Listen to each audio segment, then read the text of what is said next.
I'm Dan Carell, CEO of the Digital Commerce Alliance, and this is Commerce Code, a weekly digital commerce podcast for leaders in card linking, loyalty and digital marketing, mobile wallets and payments, and financial data.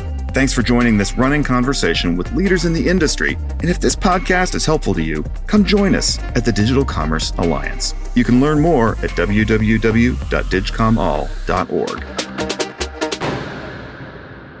This week, Dan is talking with David True from Pagility Advisors, and we'll be learning more about the future of Interchange in light of Amazon and Venmo's recently announced partnership.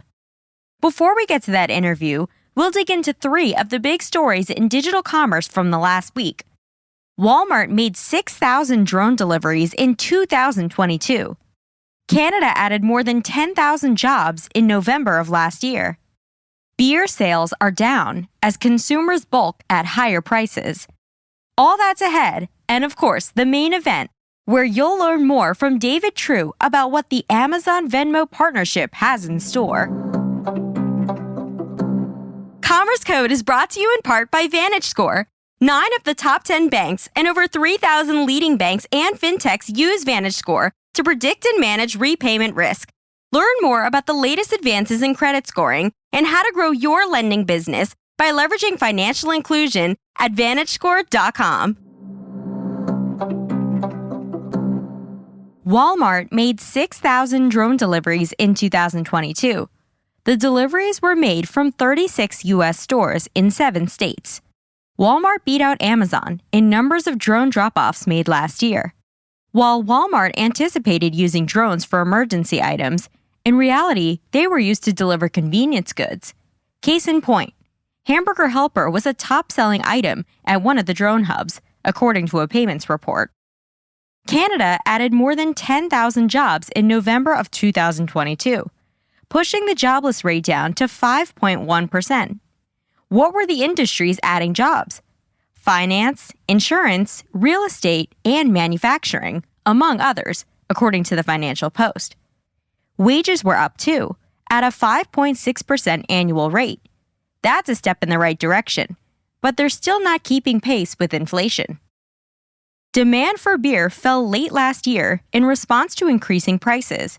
In the 12 weeks before Christmas, beer prices were 7% higher than the same period the previous year, according to Nielsen data, as reported in the Wall Street Journal. Historically, beer has been touted as having inelastic demand. It seems that's not the case right now. Today on the show, Dan is having a conversation with David True about the Venmo-Amazon partnership.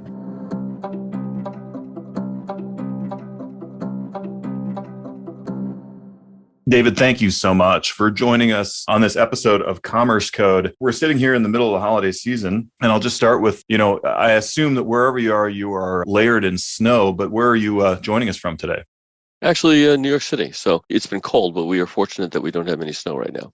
Okay, very good. Well, look, Amazon announced a little while ago that they now accept Venmo. And you wrote what I thought was an excellent article laying out why this is significant. And so maybe we can just start with, can you give us the very basics of what was announced and sort of what happened here?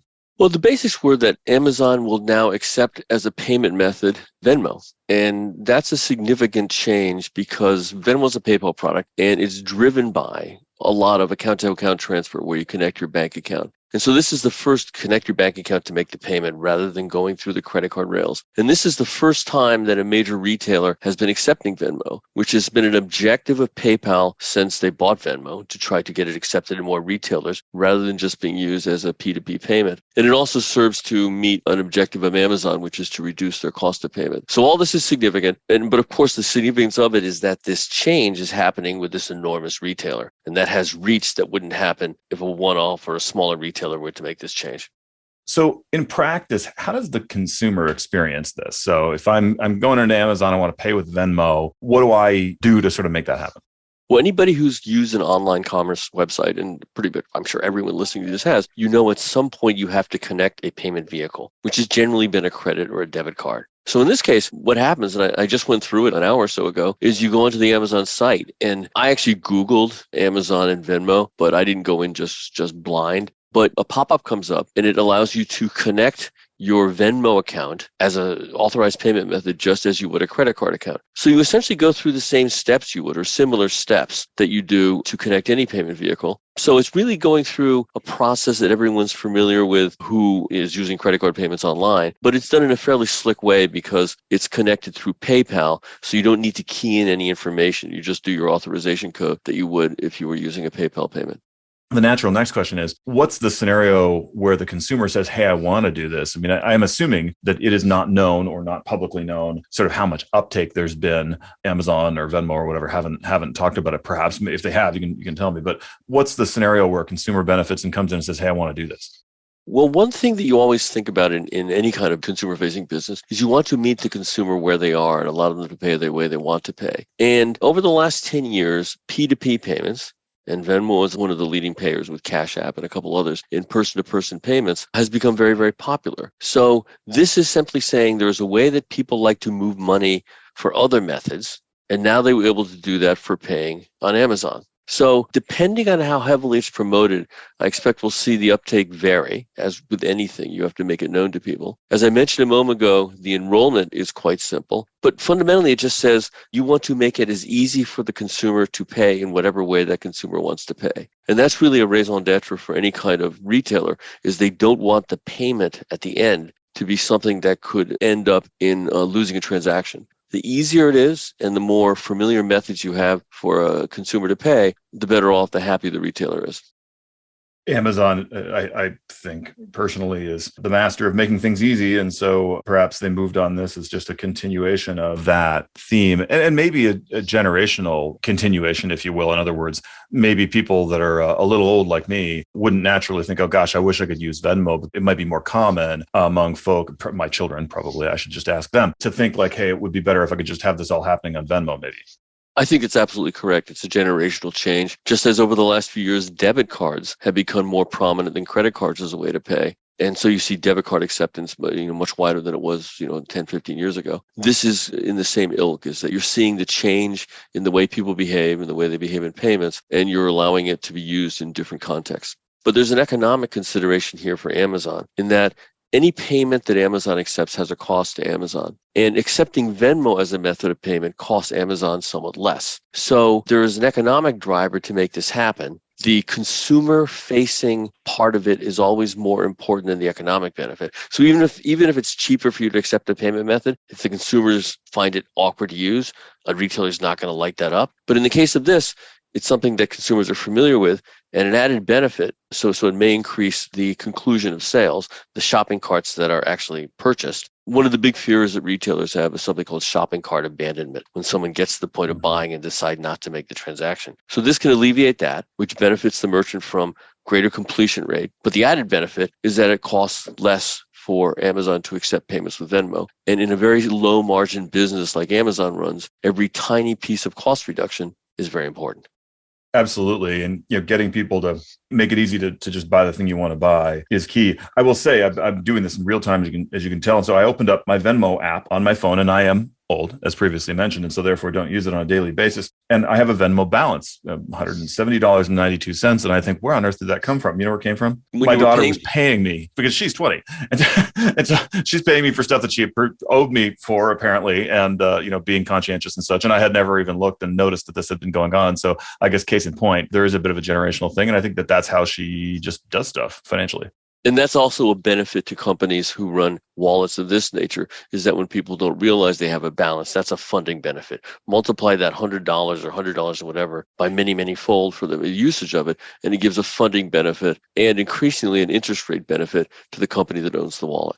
So this gets to something that I really liked about your article and wanted to turn to, which is sort of the overall economics of this, right? And so without characterizing too much of what you've said, and we'll say in a second, but as you've pointed out, Venmo fundamentally doesn't make as much money as you might think in the payment sector. And it only makes money in certain ways when people if they're using their bank account to fund rather than leaving like a balance like I have now. that it doesn't necessarily earn a lot of money for Venmo, but there are ways that Venmo can benefit from certain kinds of transactions more than others. So that's one piece that's interesting. And then the other piece I think that's really fascinating is the potential for kind of long-term impact on the payments sector and on, Visa, MasterCard, Discover, and Amex and this kind of stuff. So I'd love to just get your sense of, who wins and loses from this. Let's imagine that Venmo as a payment platform grows on Amazon and becomes meaningful, becomes significant. Who wins and loses from that?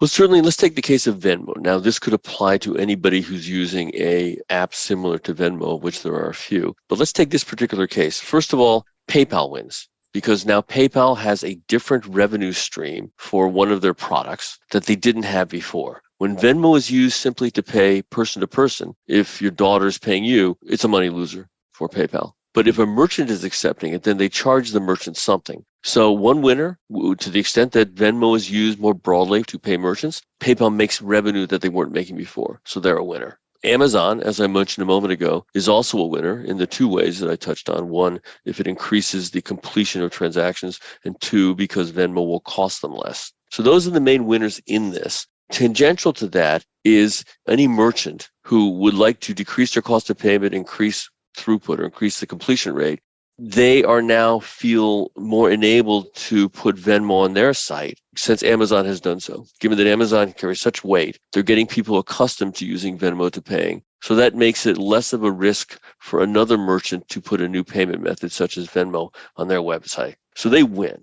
Now, winners and losers is a little dramatic. In the payments world, because there is so much commerce that is not done yet with electronic payments, worldwide I'm thinking, and the pie is growing, there aren't real black and white losers. But for companies like Visa and MasterCard and American Express, anybody who makes money from the traditional electronic payment model, they have a risk of losing market share that they would ordinarily or otherwise have gotten. Because as a payment method like Venmo becomes more accepted, then that portion of money that would have gone on something like a Visa, MasterCard, or American Express, let's add Discover in there, you can't forget about Discover, that will no longer go to them. Now, as I mentioned a moment ago, the pie is growing, so you've got more for everyone to share. But the relative share that the traditional payment companies will be getting will decrease to the extent that this and similar payment methods are successful. It sounds like they could have a significant long run impact, maybe, sort of incremental growth over time. Separate conversation, but I think everybody's been watching what I think of as the quiet but significant rise of Apple Pay, for example. And so bigger long run impact. What do you think is the biggest potential impact? So this and what I mean by that is it might be a 10% chance of this, might be a 20% chance of this, but what do you think could happen as a result of this kind of scenario fully playing out? So imagine that you get just a lot of adoption on Venmo and it really changes the scene. Like, what's the scenario in which that happens? Well, the scenario in which that happens would be, and again, this whole payments world is complicated because there's so many players, but it's an extension of what I talked about a moment ago, is that if this really takes off, in indicating that people are more comfortable paying at merchants with a direct bank account transfer. And as an aside, that's something that's much more widely done in other countries. In Germany, a much more significant portion of payments at merchants, electronic payments at merchants, are done with a bank account transfer. That has been low here. And this could be a leading indicator that that's starting to happen. If this takes off, then the point I made earlier about taking away share that Visa, MasterCard, American Express, Discover might have had, that becomes more significant. The share they take away becomes a bigger share. The other thing that could come from this, if it becomes terribly significant, is it would change some of the dynamics of the rewards business in payment cards. Because as a default, I think people who pay with rewards cards will be hard to win away. But to the extent that with generational shifts, become fewer people paying with rewards cards, and rewards cards cost the merchant more, that changes the economics of offering rewards to consumers. So that could be a long-term effect if this becomes really widely used. Absolutely. And I think the example of how differently payments happen in different economies, different cultures, East Asia, versus, the West being an obvious big example, demonstrates that there's nothing inevitable about how we do things now. And so I find this an interesting topic just because it could be kind of the wedge into a major change or not. But it strikes me as having a lot of potential and something that's worth learning more about and following. And David, really grateful for your insights on this, because clearly you've spent a lot of time thinking about this and knowing it well. So thanks so much for your comments today. And we look forward, hopefully, to having you at some point in the future on Commerce Code again. Well, thank you very much. It's been a pleasure.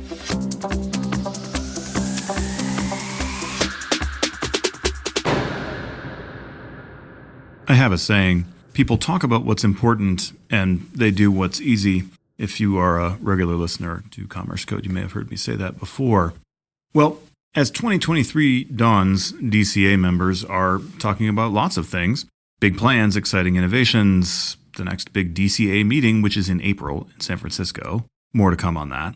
But last week we had an important conversation about a perennial issue. It's not new at all. Friction. Physical friction slows things down. That's why skiing is more fun when there's snow, and considerably less fun when you hit a patch of grass. Good news, by the way, after the last few weeks, there's no grass to be seen on ski hills in the western United States. Bad news, some ski resorts in Europe are apparently closed even as we approach mid-January due to lack of snow. Bummer. But I digress. Friction in digital commerce isn't physical friction, really. It's more of a metaphor. But it's just as unpleasant.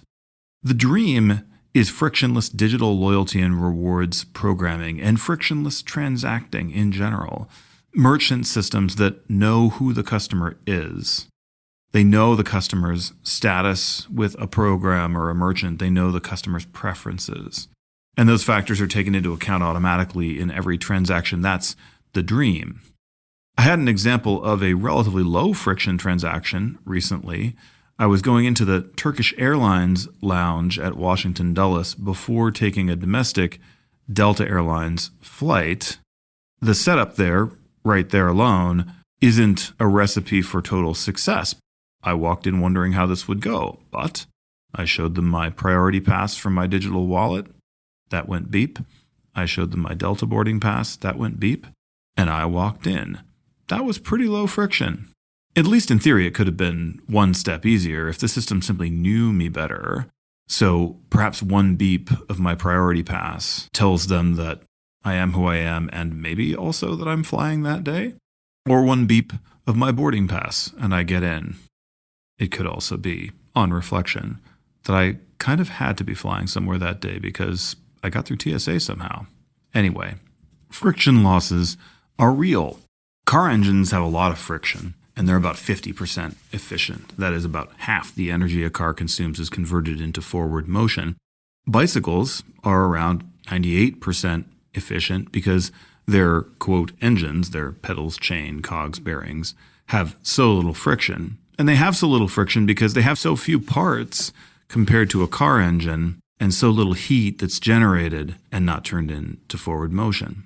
So, when a digital commerce system is complicated, has a lot of moving parts like a car engine, that requires extra effort and further steps. And that means that we simply lose a lot of transactions because that effort and those steps, in many cases, are on the consumer. I was informed by a DCA member this week, that a card I have in my wallet right now was offering 10% off of gas for the whole month of December, which seemed like a lot. And I spent a lot of money on gas in December. We drove to Grandma's house for Christmas, as one does. But I had no idea about the offer, so I didn't use it. That's actually a complexity problem, which is, strictly speaking, sort of a cousin of friction. It's not quite exactly the same thing, but I would argue it arises from that same cause. Lots of parts, lots of things, lots of messages, difficulty targeting. It's hard to reduce friction without reducing complexity. And both of those things involve using better quality data to tailor experiences to consumers in a way that fits them best. So some things to think about on friction. I think the true frictionless standard is the Norm standard. Norm from Cheers. Norm walks into Cheers in Boston, and what happens? Everyone yells, "Norm!" and a beer shows up at his seat. That right there is frictionless commerce. It's aspirational. It's not going to happen overnight. It may take a very long time for us to achieve the norm standard, but the question for digital commerce going forward as an ecosystem, as an industry, is how do we get consumers as close as possible to that level of human recognition and frictionless transaction that we've achieved the norm standard. Commerce Code is a weekly podcast bringing you conversations with executives who are leading the way in digital commerce. If you like Commerce Code, your company should join the Digital Commerce Alliance and become part of our mission of advancing trade for good through standard setting, industry networking, conferences, and best practice sharing. Check out our website at www.digcomall.org and reach out to Ala Mohammed, our head of member services, at alaa@digcomall.org. On behalf of DCA, have a great week.